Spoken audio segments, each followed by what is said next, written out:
Hey,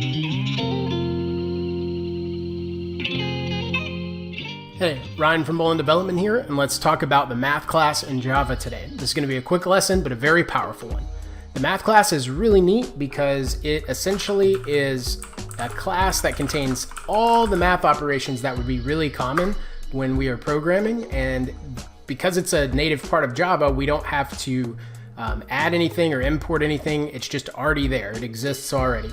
Let's do an operation with the math class. Let's say that I want to do math.pow, which is used to raise a number to a power, right? So say I want to take the number 5 and I want to raise that to the power of 5. All I need to do is pass my parameters into math.pow. Notice I have no imports. This is just already in there. I go ahead and run it, and you'll see right up there, I've got 3125.0, right?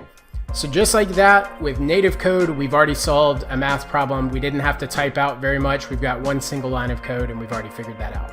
The math class has some other cool functionality. You could do something like the absolute value.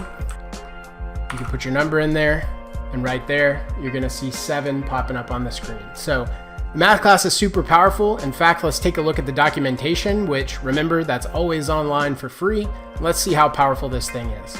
So you can see here that there are a ton of different capabilities with the math class, and when I say a ton, I'm just going to scroll through this while I'm telling you about it.